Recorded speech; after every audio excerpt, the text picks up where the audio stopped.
성경 말씀 함께 찾아 읽겠습니다. 시편 86편 말씀입니다. 시편 86편 11절부터 마지막 17절까지 말씀입니다.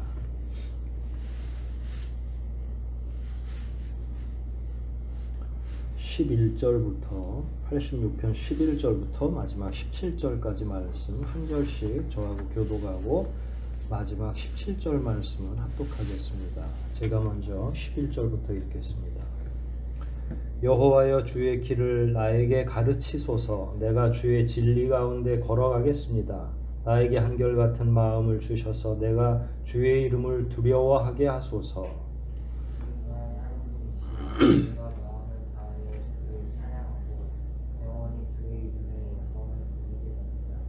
주는 나에게 크신 사랑을 베푸셔서 내 영혼을 무덤에서 건져주셨습니다. 하나님이시여, 교만한 자들이 와서 나를 치고 잔인한 무리들이 나를 죽이려고 하며 그들이 주를 멸시합니다. 그러나 여호와여, 주는 자비롭고 은혜로우신 분이시며 쉽게 화를 내지 않으시고 신실하며 사랑이 많으신 하나님이십니다. 나를 돌아보고 나를 불쌍히 여기소서. 주의 종에게 힘을 주시고 주의 신실한 아들을 구원하소서. 같이 읽습니다. 여호와여, 주의 은혜를 그 증거를 나에게 주셔서 나를 미워하는 자들이 부끄러움을 당하게 하소서. 주는 나를 돕고 위로하시는 분이십니다. 아멘. 우리가 지난번 앞부분을 살필 때 이게 86편 같은 경우는 배경도 잘 모르는 내용이고 또 앞뒤로는 고라자손의 시 사이에 갑자기 다윗이 지은 시가 포함되어 있다, 이런 말씀을 드렸습니다. 또한 이 전체 내용은 다윗이 하나님께 구원을 요청하는, 그러니까 어려움을 당하고 있는 상황에서 구원을 요청하는 그런 내용이 주를 이루고 있었다, 이렇게 말씀을 드렸습니다. 오늘 내용도 14절 같은 경우도 그렇고 지속적으로 계속 하나님께 구원을 요청하는 내용이 계속 되고 있습니다. 한 구절 한 구절 살펴보겠습니다. 11절을 보면 제일 먼저 하나님을 부르고 나에게 길을 가르쳐 달라, 이렇게 말하고 있습니다. 아마도 다윗은 앞으로 나아갈 수도 없고 뒤로 도망갈 수도 없는, 이게 진퇴양난이라고 하겠죠. 진퇴양난의 길에 빠져 있는 것 같습니다. 위기를 당하고 있는 거죠. 그의 인생은 늘 도망치는 인생이었고 주변에서 그를 끊임없이 계속 괴롭게 하는 그런 인생입니다. 그러니까 다윗이 아무려면 유대 땅의 길을 모르지는 않겠죠. 전부 다 알겠지만 그럼에도 불구하고 다윗을 엄습하는 수많은 어려운 일들이 끊임없이 다윗을 괴롭게 했고 고민이 자꾸 깊어지는 것. 도대체 어떻게 해야 되나, 어디로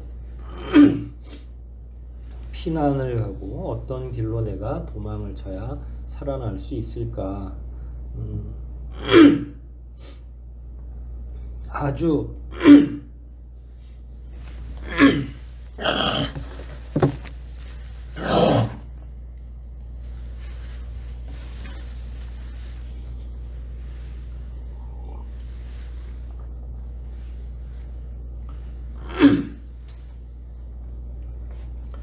다윗의 이런 말은 어떻게 보면 가장 원초적인 기도의 내용이라고 할 수 있죠. 원초적이라는 건 의식주 같은 문제들, 인생에 있어서 먹지 않으면 살 수가 없잖아요. 그러니까 살기 위해서 가장 필요한 의식주를 주님께 요구하는 것처럼 가장 기본적인 내용, 원초적인 내용 중에 자기의 생명을 구원해 달라는 기도가 포함되어 있죠. 그거보다 더 중요한 일이 어디 있겠습니까? 물론 우리가 죽음을 맞이하면 영원한 하나님의 나라로 또 하나님의 곁으로 가기 때문에 영광스러운 죽음을 우리가 꿈꾸고 생각하고는 있지만, 그럼에도 불구하고 살아있는 동안에는 살아갈 수 있는 방법을 강구하는 게 원초적이다 이거예요. 그랬을 때 다윗은 하나님께 원초적인 내용으로 나에게 살아갈 수 있는, 생명을 계속 유지할 수 있는 길을 알려주십시오, 이렇게 이야기하고 있는 거예요. 그런데 이게 바로 다음 문장에서는 이제 생명을 달라고 이야기해 놓고 이렇게 표현하고 있어요. 내가 주의 진리 가운데 걸어가겠습니다. 그러니까 길을 알려달라고 했고 진리 가운데로 걸어가겠다고 하는 거니까, 이게 진리의 길인지 영적인 의미의 길인지 아니면 뭔가 이게 정말로 죽음을 맞닥뜨리고 있어서 주님께 드리는 그 길을 알려달라고 하는 건지 약간 내용이 헷갈릴 수 있죠. 근데 나에게 아무튼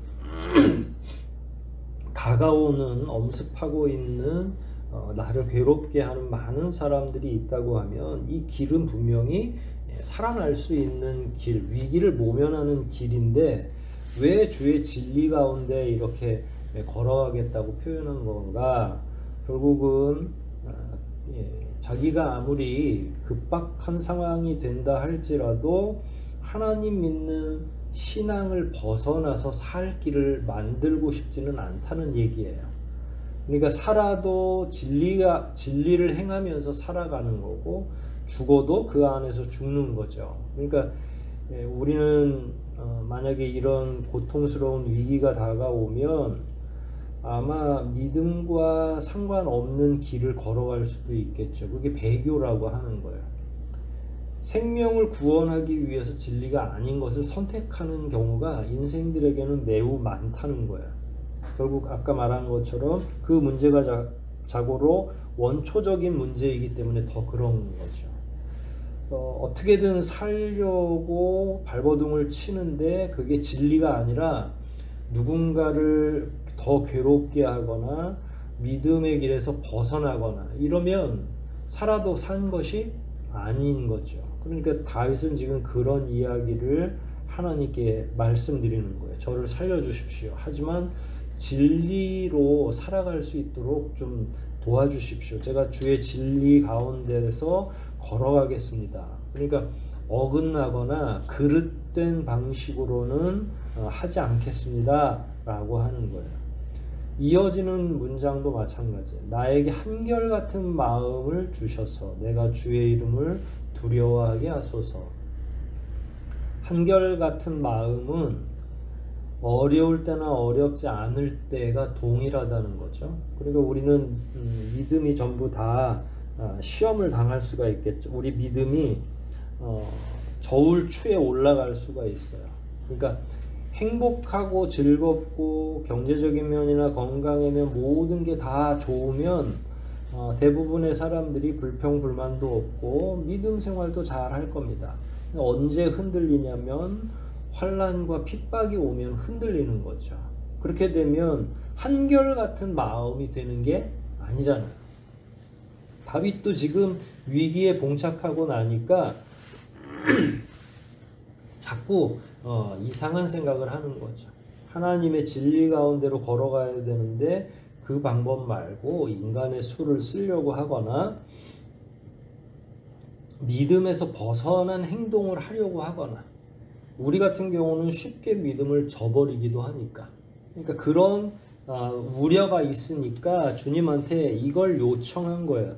진리 가운데로 걸어갈 수 있도록 한결같은 마음을 주셔서 주의 이름을 두려워하게 하소서. 그러니까 하나님을 우습게 여기고 만홀히 여기면 결국은 신앙 아닌 걸 선택하게 되고 위험이 있을 때마다 자꾸 믿음을 뒷전으로 놔두는 거죠. 믿음으로 이겨야만 진짜 이기는 거예요. 다윗은 지금 그 이야기를 하나님께 하고 있는 거죠. 구해 주십시오, 하나님. 하지만 제 잔꾀나 신앙적이지 않은 그런 방식으로는 싫습니다. 저에게 한결같은 마음을 주셔서 진리 가운데로 걸어가게 도와주시옵소서. 진리 안에서 구원해 달라는 그 이야기죠. 그러니까 이게 어떻게 보면 드리기가 어려운 기도예요. 하나님께서 다윗을 사랑하는 까닭이 이런 기도에서도 다 나오는 거죠. 위기 가운데에서도 내가 나의 진리를 지키려고 하는구나, 이런 생각을 하나님이 하시게 되는 거죠. 12절입니다. 주 나의 하나님이시여 내가 마음을 다하여 주를 찬양하고 영원히 주의 이름의 영광을 돌리겠습니다. 11절이 전제 구절이라면 그게 전제된 다음에 12절에는 미래적인 마음으로 표현하는 거죠. 내 마음을 다하여 주를 찬양하고 영원히 주의 이름의 영광을 돌리겠습니다. 이게 아까 주의 길, 주의 진리, 그 다음에 한결같은 이런 내용과 일목상통하는 거예요. 하나로 딱 정리가 되는 거죠. 일맥상통하는 거죠. 네. 다윗은 지금 당장 어렵기 때문에 세상 사람들이 사용하는 헛된 방식을 사용하기를 싫어하는 거예요. 하나님 앞에 그렇게 하고 싶지 않다고 말하는 거고, 하나님이 도와주시면 그 길, 진리의 길을 가게 될 것이고, 나중에 12절에 나온 것처럼 하나님 이름에 영원히 찬양을 돌리는 그런 상황이 될 것이다, 이렇게 명확하게 하나님 앞에 표현하는 거죠.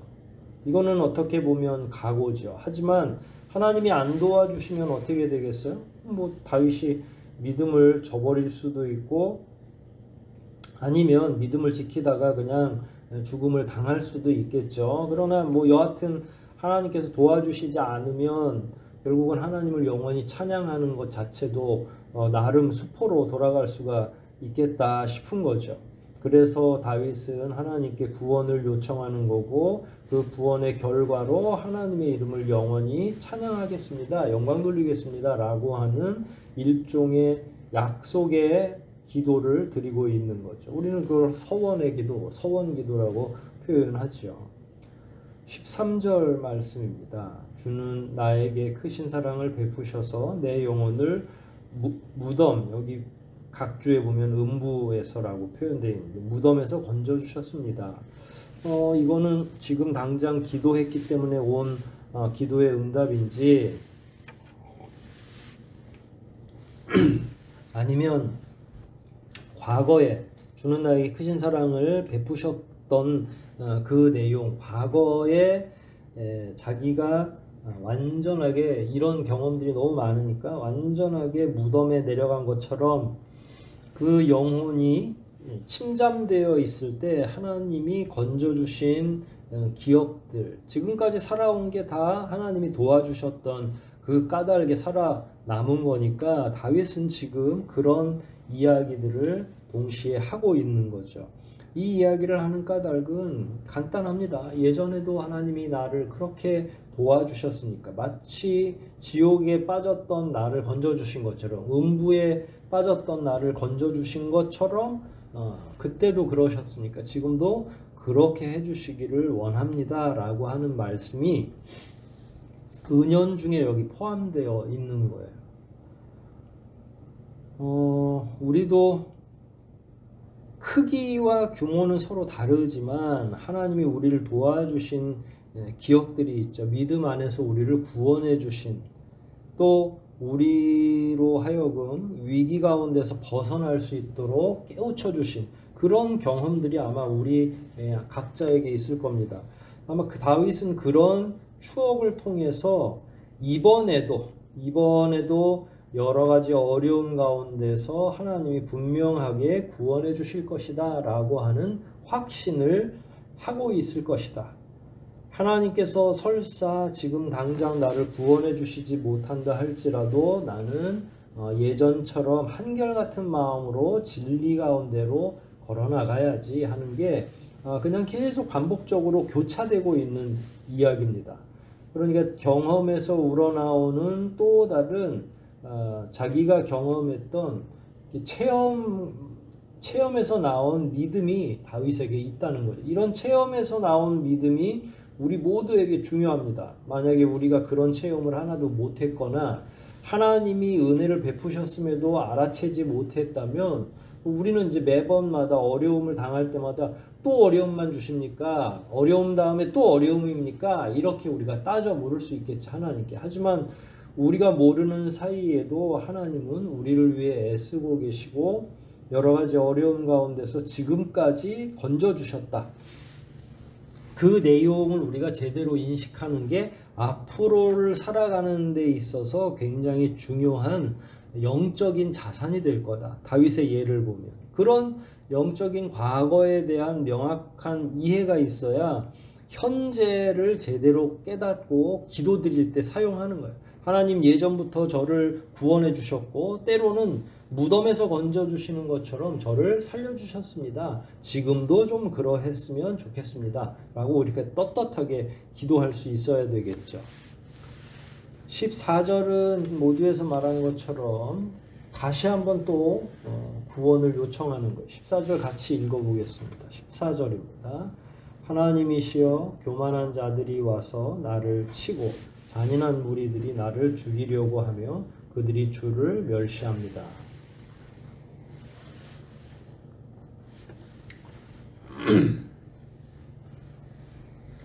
교만한 자들과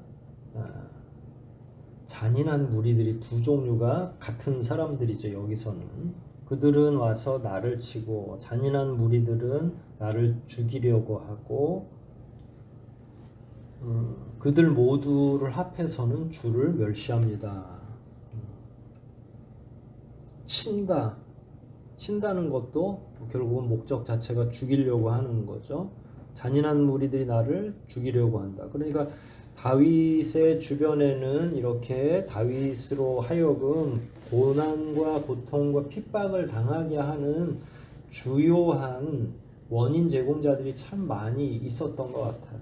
다윗은 그냥 이렇게 두 부류로 교만한 자들, 잔인한 자들 이렇게 표현하고 있는데 교만은 인간에 대한 것일 수도 있지만 사람에 대해서 교만한 건 결국 하나님에 대해서도 교만한 것이 되는 거죠. 여러분 사람들 앞에서 교만하면서 하나님 앞에서 겸손한 사람이 가능할까요? 또 반대로 사람들 앞에서 겸손한 자가 하나님 앞에서는 또 교만하겠어요? 그렇지 않겠죠. 그러니까 같아요. 사람 앞에서든 하나님 앞에서든. 그러니까 여기서 교만하다는 건 사실은 본래 다윗이 판단할 일은 아니에요. 원래 교만은 그냥 대상이 원래 하나님께. 하지만 하나님께 교만한 자들이 결국은 다윗을 죽이려고 하고 다윗 앞에 와서도 교만한 척하고 체하는 거죠. 끊임없이. 그러니까 안 교만한데 교만한 척한다는 게 아니라 교만함이 드러나도록 하는 거예요. 그런 자들이 와서 다윗을 친다라고 표현되어 있어요. 그러니까 다윗을 치는 거는 다윗에게 자존심 상하게 하기도 하고 또 밤새 쳐들어와서 아침부터 그냥 도망다니게 하는 그런 과정도 있을 것이고 다 이런 자들이 왜 교만하다고 표현했냐면 다윗은 하나님으로부터 기름 부음을 받았어요. 자기가 원해서 왕이 된 게 아니라 하나님의 은혜로 왕이 된 거잖아요. 그러니까 그거는 겸손한 거예요. 근데 여기서 교만하다라고 하는 건 하나님이 인정하지 않은 자들이 자꾸 높아지려고 한다는 거예요.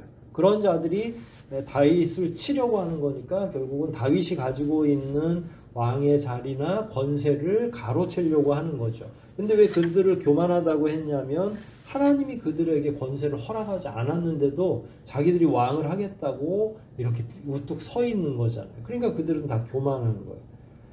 결국은 잔인한 무리들이 나를 또 죽이려고 한다. 교만한 자들과 이 자들은 그렇게 많은 수가 아닐 수도 있어요. 그렇지만 그 주변에 모여있는 잔인한 자들이 또 다윗을 죽이려고 하고 있고 심지어 그들은 주를 멸시합니다. 왜 주를 멸시한다고 표현했냐면 아까 말씀드린 것처럼 다윗 같은 경우는 하나님이 친히 세우신 왕이잖아요. 그런데 주를 멸시한다는 건 하나님이 허락하지 않았는데도 자기들이 막 안하무인이 되고 그야말로 교만이 하늘을 찌르게 되고 자기들이 마음대로 막 왕이 되려고 하는 거예요.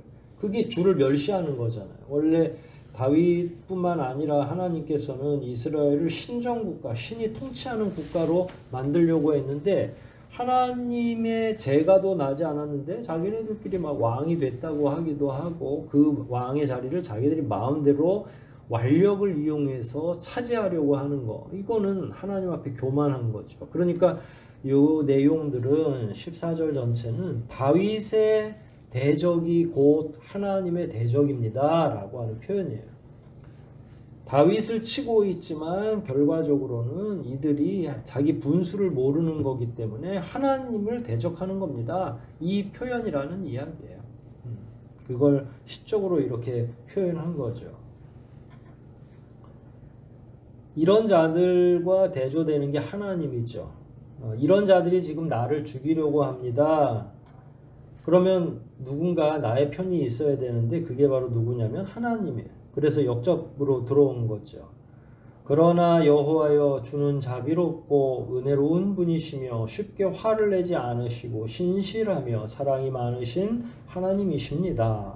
그리고 그런 하나님이 16절에 이렇게 쭉 또 나오는 거죠. 여러분 14절에 따라서 14절에 악한 무리들이 다윗을 지금 죽이려고 하고 있는데 여기서 갑자기 15절에 여호와는 자비롭고 은혜롭고 쉽게 화를 내지 않고 신실하고 사랑이 많다라고 표현한 건 14절에 있는 자들하고는 상관없는 얘기예요. 그러니까 이런 자들이 나를 괴롭히지만 그러나 하나님은 자비하셔서 나를 괴롭게 하시는 분이 아니라 오히려 나를 도와주시는 분이십니다 라고 하는 요약이 되겠죠. 그래서 하나님의 속성을 다시 한번 하나씩 하나씩 열거하고 있는데 여호와여 주는 자비롭고 또 은혜롭고 쉽게 화내지 않고 신실하고 사랑이 많으신 하나님이십니다. 그러니까 하나님의 그 속성을 다윗이 하나하나 이야기하는 거예요. 자비, 그러니까 하나님은 죽어가고 있는 다윗을 혹은 위기에 빠진 다윗을 모른 척하는 그런 하나님이 아니죠. 다시 한번 구원의 은혜를 베푸실 수 있는 자비가 있다. 설사 다윗에게 죄가 있거나 뭔가 하나님 앞에 해결해야 될 문제가 있다 하더라도 죽는데 그냥 다윗을 내버려 두지 아니하신다라는 표현이고요. 은혜로운 분이시다. 은혜라는 건 다함이 없는 사랑과 비슷한 개념인데 하나님이 우리에게 어떤 반대급부를 요구하지 않으시면서도 구원해 주시는 거. 그러니까 인생들은 나에게 뭔가 해주면 내가 해준다, 이런 일종의 보이지 않는 거래가 포함되어 있지만 여기서 은혜라고 하는 건 내가 하나님께 제대로 잘 하지 못해도 하나님은 나를 구원해 주시는 그런 하나님, 그런 하나님을 은혜 하나님이라고 표현하는 거거든요. 그러니까 다함이 없는 그런 은혜가 있고 쉽게 화를 내지 않으시고, 아마 이렇게 쫓겨다니고 있는 다윗의 이면에는 또 다윗이 어리석고 조금 연약한 부분이 있지만 하나님은 그런 다윗을 향해서 막 분노하고 화내지 않으시는 그런 내용을 이야기하는 것 같아요. 또 신실하며, 다윗에게 필요한 하나님의 속성이죠. 신실하다라는 건 믿음직스럽다라는 말씀이니까 하나님이 아침 다르고 저녁 다르고 이러시면 안 되니까 하나님은 늘 동일하다, 여상하다, 이렇게 다윗이 표현하고 있는 거예요. 또 사랑이 많으시다. 지금 기댈 수 있는 건 바로 이런 속성들이니까 다윗은 하나님의 그 사랑의 속성에 호소하고 있는 거죠. 악한 자들은 14절에서 나를 이렇게 죽이려고 하고 심지어 하나님을 멸시하지만 하나님은 자비하시고 은혜롭고 화내지 않으시고 신실하고 사랑이 많으셔서 결과적으로 16절 나를 돌아보고 나를 불쌍히 여기시는 분이십니다. 주의 종에게 힘을 주시고 주의 신실한 아들을 구하소서. 결국은 15절에서 열거했던 그 모든 하나님의 속성은 누구에게 필요한 속성이냐면 다윗에게 필요한 속성이죠. 그래서 그 하나님이 16절에 나를 돌아보시고 불쌍히 여기시고 힘을 주시고 그 다음에 구원해 주시고, 그러니까 점증적으로 하나님께서 다윗을 알아봐 주시고 구원해 달라. 다윗은 하나님께 구원을 요청하면서 동시에 하나님의 자비하신 성품들을 쭉 나열하면서 지금 결론을 향해 가고 있는 거죠. 그리고 나서 16절 제일 마지막에 주의 여종의 아들을 구원하소서, 주의 신실한 아들을 구원하소서 이렇게 표현되고 있어요. 이거는 신실한 아들이라고 하는 건 언약에 기반하고, 그러니까 하나님도 신실하지만 믿는 자도 신실해야 되잖아요. 그러니까 하나님의 아들이니까, 자기를 아들이라고 지금 표현했으니까 아버지를 닮아야 되죠. 그런데 다른 속성 말고 신실한 속성을 닮겠다. 이건 아까 말한 것처럼 11절에 나오는 단어죠. 나에게 한결같은 마음을 주셔서, 한결같다라는 건 변함이 없다라는 말이고 신실하다라는 말하고 유사한 말씀이니까, 결국은 신실한 아들을 구원해 달라고 하는 건 자기는 변하지 않았다. 비록 지금 고난을 당하고 있지만 하나님께서 그 신실하심으로 나를 또한 구원해 주시기를 요청하고 있는 거죠. 17절 마지막 절입니다. 같이 읽습니다. 여호와여, 주의 은혜의 증거를 나에게 주셔서 나를 미워하는 자들이 부끄러움을 당하게 하소서. 주는 나를 돕고 위로하시는 분이십니다. 주의 은혜의 증거를 나에게 주셔서 라고 했는데, 은혜의 증거가 뭘까요? 다윗 같은 경우는 일종의 전쟁터에서도 그랬고 목동으로 지낼 때도 그랬고 하나님께서 친히 부르신 거잖아요. 그러니까 그 증거가 분명히 있을 거라는 거예요. 자기를 구원해 주셨을 뿐만 아니라 세우셨을 때 하나님의 증거가 분명히 있다. 근데 그건 과거였잖아요. 근데 지금 그 증거를 나에게 달라고 하는 거는 뭐냐면, 옛날, 그러니까 신실하다, 한결같다라는 용어를 지금 계속 반복해서 쓰고 있으니까 옛날처럼 하나님이 신실하게 지금도 제 어깨를 토닥거려 주시고 제 머리에 기름을 부어 주시고 원수의 목전에서 잔이 넘치도록 채워 주시는 거, 이거를 지금 다윗이 요청하는 거예요. 그렇게 하시면, 그 은혜의 증거가 그거거든요. 그 은혜의 증거를 나에게 주시면 뒷구절에 계속 나오잖아요. 나를 미워하는 자들이 부끄러움을 당하게 될 겁니다. 이 다윗이 지금 여전히 하나님의 은혜를 받고 있구나 라고 하는 걸, 그러면 이제 두렵기도 하죠. 다윗을 대적하는 자들이 다윗을 두려워할 수도 있죠. 왜냐하면 그 뒤에 하나님이 떡 하고 계시니까. 그러면 두려워할 수도 있고 이제 도망가야 되겠죠. 여전히 하나님이 함께 하시는 하나님이라는 그런 사실을 발견하게 되고, 그러면 다윗을 잘못 대적했다가는 어떻게 되겠어요?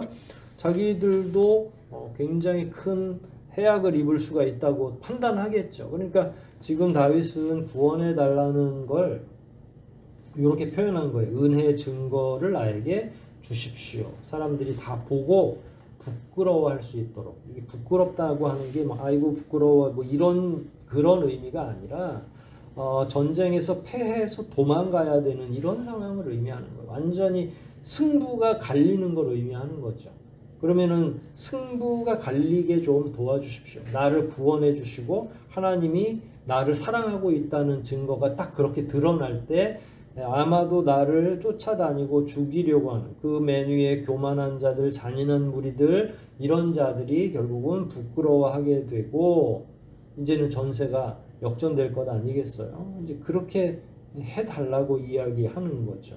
주는 나를 돕고 위로하시는 분이십니다. 이거는 고백이 되어야 되죠. 우리에게도. 하나님이 은혜의 증거를 베푸셔가지고 내가 구원받은 걸 알면 사람들이 나를 함부로 못할 거고, 그 다음에 마지막에 나를 돕고 위로하시는 분이시니까 결국은 그런 하나님이시기 때문에 반드시 지금 나를 고통스럽게 하는 이런 악한 자들 가운데에서 구원해 주실 것이다 라고 하는 확신과 소망이 지금 다윗에게 있는 거고, 그 내용을 기도에 포함시켜서 하나님께 드리고 있는 거죠. 그게 17절의 내용인 거예요. 주는 나를 돕고 위로하시는 분이십니다.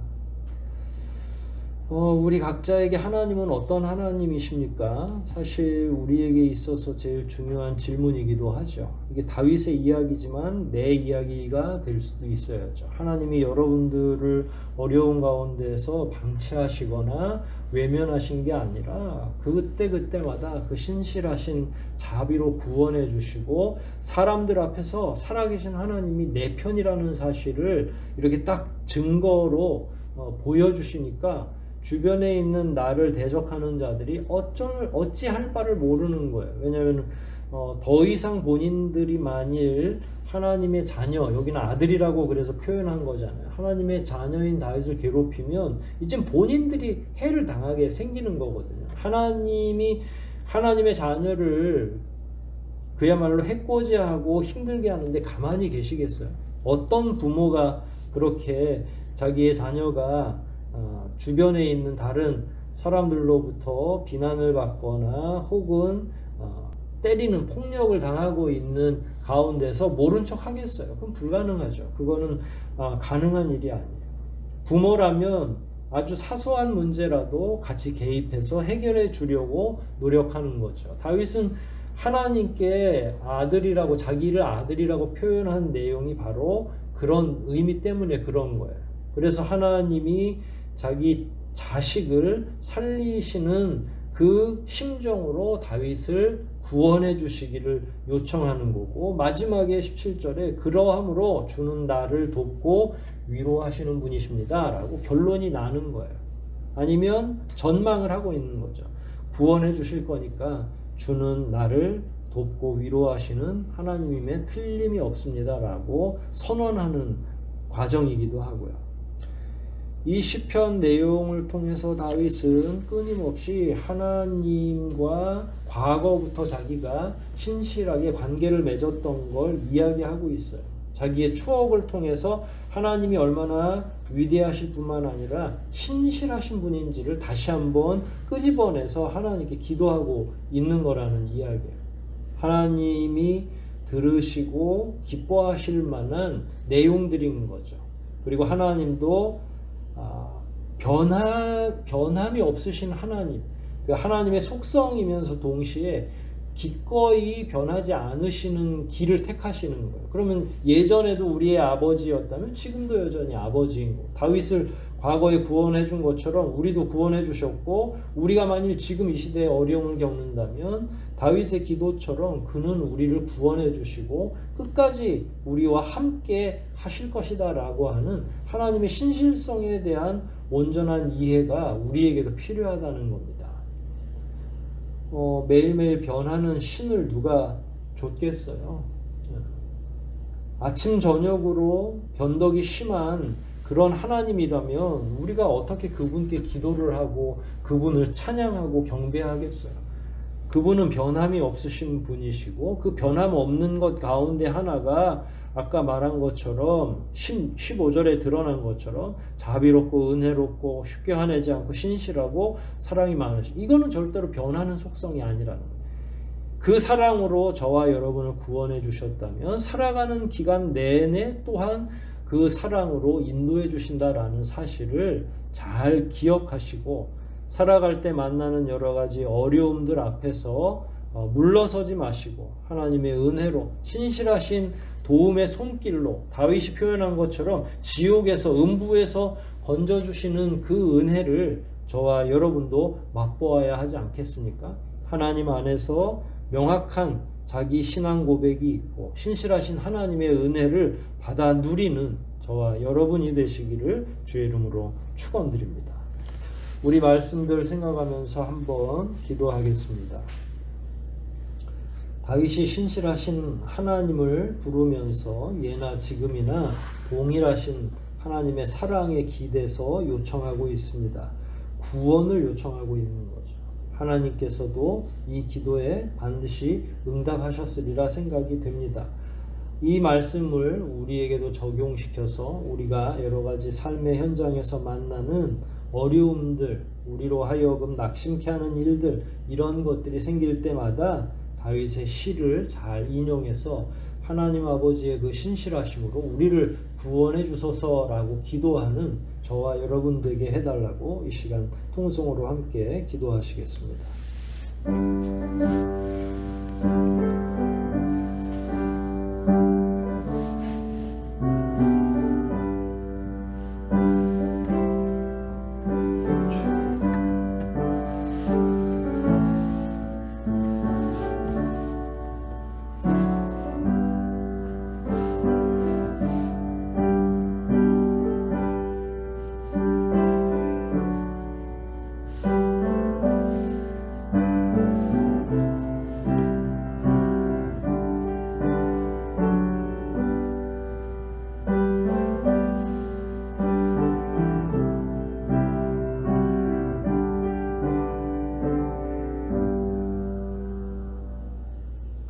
신실하신 아버지 하나님, 우리를 예전 죄인 되었던 자로 살던 그 상황에서 구원해 주시고 지금까지 진리로 또한 자비로 인도해 주신 것 감사를 드립니다.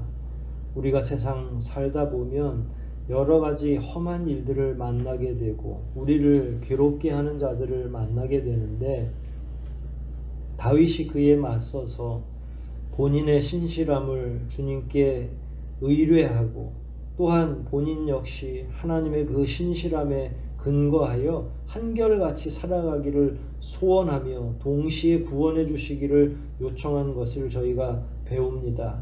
하나님, 우리 인생 가운데에서도 함께 해주시고 우리가 당하는 여러 가지 어려움과 고통 가운데에서도 아버지의 은혜로 구원함을 또한 회복됨을 받을 수 있도록 덧입혀 주시옵소서. 저희들 늘 말씀 가운데에서 진리의 방법으로 늘 승리케 하여 주시옵소서. 돌아가는 발걸음도 인도해 주시고 한 주간 살아가는 내내 주님의 신실하심을 닮아가는 주의 자녀들이 다 되게 도와 주시기를 간절히 소원하오며 우리를 구원하신 예수님의 이름으로 기도하옵나이다. 아멘.